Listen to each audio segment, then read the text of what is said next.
देश के प्रधानमंत्री नरेंद्र मोदी 30 जून यानी कि शुक्रवार को दिल्ली यूनिवर्सिटी के शताब्दी समारोह में हिस्सा लेते हुए नजर आए। प्रधानमंत्री मोदी ने यहां पर स्टूडेंट्स को मैसेज भी दिया और साथ ही साथ विरोधियों को एक तरीके से कड़ा संदेश दिया कि जनता उनके साथ ही है।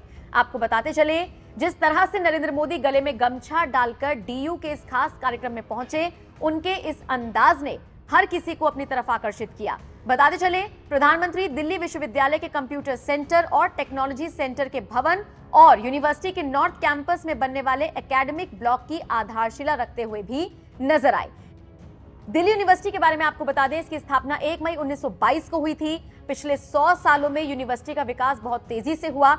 अब तक इसमें 86 विभाग, 90 कॉलेजेस और 6 लाख से ज्यादा स्टूडेंट्स पढ़ते हैं। इस खास मौके पर जब यूनिवर्सिटी को 100 साल पूरे हो गए हैं, तो ऐसे में नरेंद्र मोदी यहां पर पहुंचे और उन्होंने एआई को लेकर भी बात की। उन्होंने कहा, एआई और वीआर अब साइंस फिक्शन नहीं, हमारे जीवन का हिस्सा है। ड्राइविंग से लेकर सर्जरी तक सभी कुछ आर्टिफिशियल इंटेलिजेंस से संभव हो रहा है। आपकी जानकारी के लिए बता दें, जिस वक्त नरेंद्र मोदी का भाषण खत्म हुआ, उस वक्त डीयू में जय श्री राम के नारे भी लगाए गए।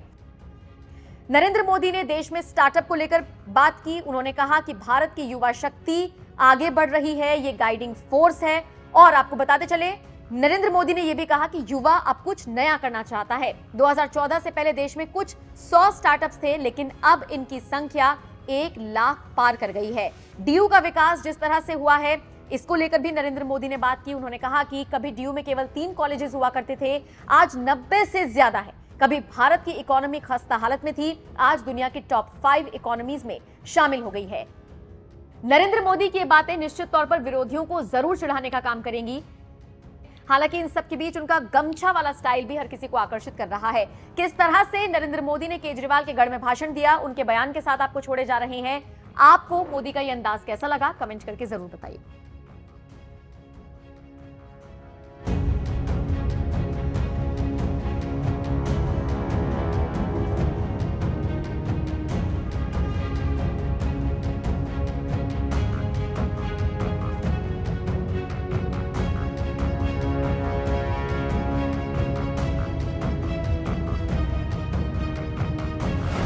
साथियों, एक समय था जब स्टूडेंट्स किसी इंस्टीट्यूट में एडमिशन लेने से पहले सिर्फ प्लेसमेंट को ही प्राथमिकता देते थे। यानी एडमिशन का मतलब डिग्री और डिग्री का मतलब नौकरी। शिक्षा यहीं तक सीमित हो गई थी। लेकिन आज युवा जिंदगी को इसमें बांधना नहीं चाहता, वो कुछ नया करना चाहता है, अपनी लकीर खुद खींचना चाहता है। 2014 से पहले भारत में सिर्फ कुछ 100 स्टार्टअप्स थे। आज भारत में स्टार्टअप्स की संख्या 1 लाख को भी पार कर गई है। 2014-15 की तुलना में आज 40% से ज्यादा पेटेंट फाइल हो रहे हैं। जो पेटेंट जारी हो रहे हैं, उनमें भी 5 गुना का इजाफा हुआ है। ग्लोबल इनोवेशन इंडेक्स, जिसमें भारत 18वें पायदान पर था 80 से की बात, वहां से बढ़कर के आज हम 46 पर पहुंच चुके हैं। वो स्थान हमने प्राप्त किया। अभी कुछ दिन पहले ही मैं अमेरिका की यात्रा से लौटा हूं। आप सबने देखा होगा, आज भारत का सम्मान कितना बढ़ा है, गौरव कितना बढ़ा है। क्या कारण है? क्या कारण है आज भारत का इतना गौरव बढ़ा है?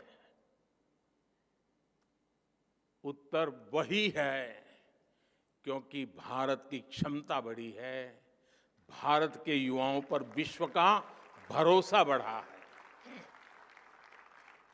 इसी यात्रा में भारत और अमेरिका के बीच initiative on critical and emerging technology यानी आईसेट डील हुई है।